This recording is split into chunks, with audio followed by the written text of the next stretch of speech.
Hey y'all, this is Melissa here at Mtn Quilting, and today is Tutorial Tuesday. And boy, do we have a great project for you today. Today we have our special guest, Sue Wilson here, is going to talk about wool applique. So I'm really excited about that. So we're going to turn it over to her and let's get started with wool applique. Thank you very much, Melissa, for letting me do something that I absolutely love. Speaking of what makes your heart happy, if you've been in the shop lately, have you noticed that they've included a new line of wool? They have these adorable little wool ornaments that you can do actually in an hour and a half. Little bell there. And this adorable little snowman. Along with their line of new wool products, they have brought in several collections that are just adorable. Lots of the reds for the holiday season and the greens for the holiday season.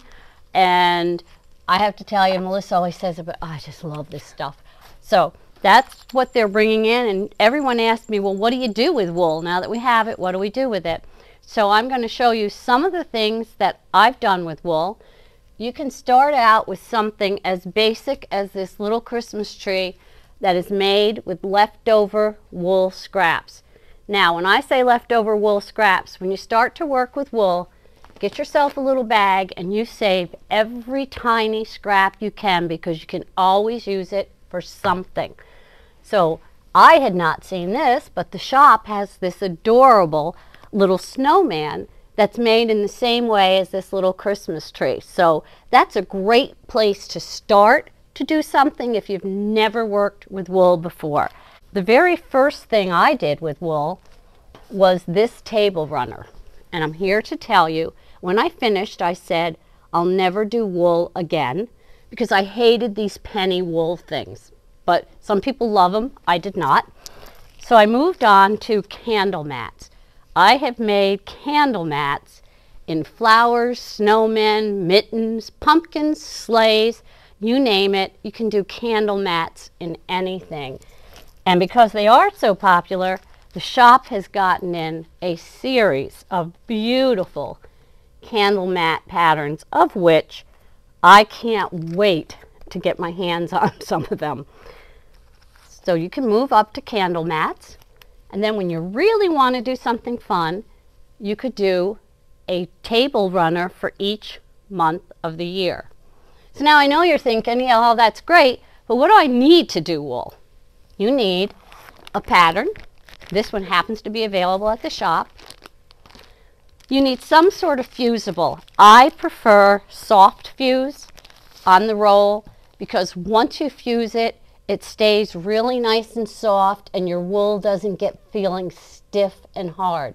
You can also use steam-a-seam, you can use Wonder Under, but I prefer this product. You also need some little sharp scissors. I find that Karen K. Buckley scissors do great on the wool because they have a little bit of a serrated edge and they grasp the wool to get you a nice even line. You need some embroidery needles. You need to put things down, either embroidery floss. Yeah, this looks real neat. Wait till you see the other stuff. Some Valdali, some DMC. I have used sulky machine embroidery thread, and for matching color, and color is more important than thread, even your plain old sewing machine thread will work. I prefer embroidery floss because it allows me to use 1 strand, 2 strands, or 3 strands, depending how much emphasis I want on the piece I'm working on. And I can use 1 strand when I'm doing a tiny little piece and I don't want to mess up the wool. It's also helpful to have something that you can use your fusible and allow steam to go through. If you've worked with wool in sewing, you know that wool can get a shiny appearance to it, which we don't want in this project. So this you used to make years ago. They don't anymore. But this is a grill mat for your barbecue grill. So I have used that. But if you don't have any of them, you can just use a wet pressing cloth when you're adhering your pieces, just so you don't have that shine. So once you have all your stuff together, what do you actually have to do? Wool is very forgiving. You don't have to match points. You don't have to have your seams come together. If you go over a little bit on one piece, you just take your scissors, trim it up. Very forgiving. So the first step is to take your pattern, and this is the piece that I used. I'm afraid you're going to get a shine on that. This is the one we're going to go to do today.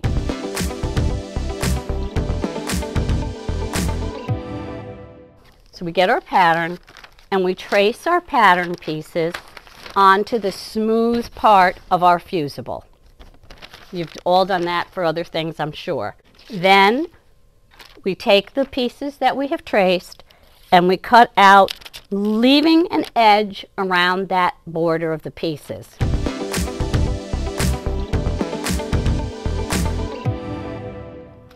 Then we take those pieces that we have cut out and we put them on the back side of the wool. Wool, it doesn't really matter. I've never found a right side and a back side of wool, but let's just say we put them all on the back side of the wool.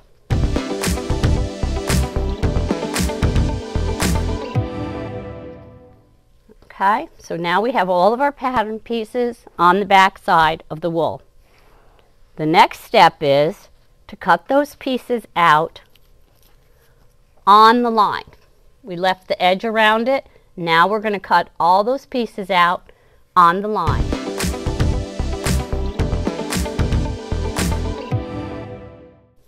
So we have all of our little components cut out on the line. The next step, we're going to fuse our component pieces onto our base piece.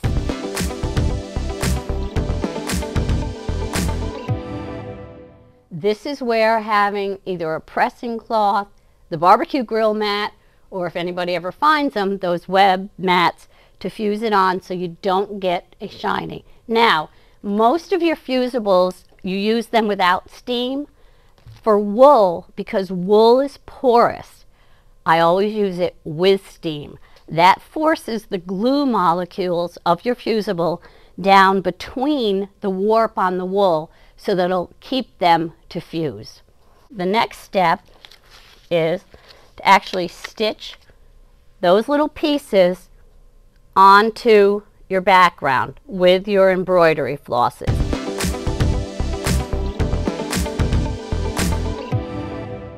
I use a blanket stitch or buttonhole stitch by hand. Trust me, you hate handwork, don't say it. This is only an hour, okay? And when I do that, remember before I said, oh, look how nice my embroidery floss looks? This is what my real working embroidery floss looks like. Not quite as nice, but it works. And then once you do that, another thing I do very different. Most patterns will tell you at the beginning to cut out your two shapes, your front shape and your back shape. We all know when you're trying to do something that has a scalloped edge on it, if you try and cut two pieces, yes, I see people smiling, if you try to do two pieces and line them up perfectly to sew them, it is not going to happen. And I'm pretty darn good and I can't make it happen. So what I do is I cut a square piece for the background and then fuse it together and then cut around it, because now I know my two edges are perfect.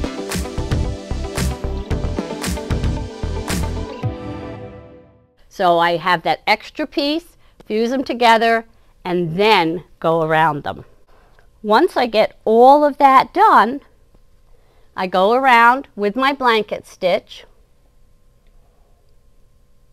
and I have a completed ornament. Now, for those of you that don't know what a blanket stitch is, you just come up your fabric with your needle, and I don't have thread, but it's okay. You come up, you wrap your thread around, and then you go over to the next part.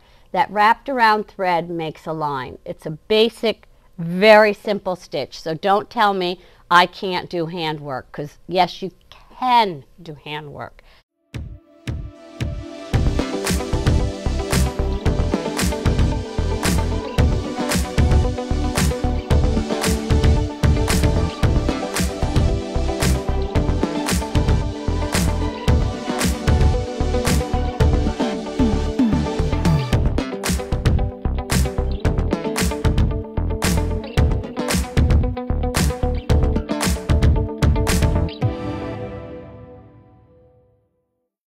Now that you've had a basic introduction to wool, I just want Todd to kind of come over here to the wool display and let you see all the great things that they have added to wool.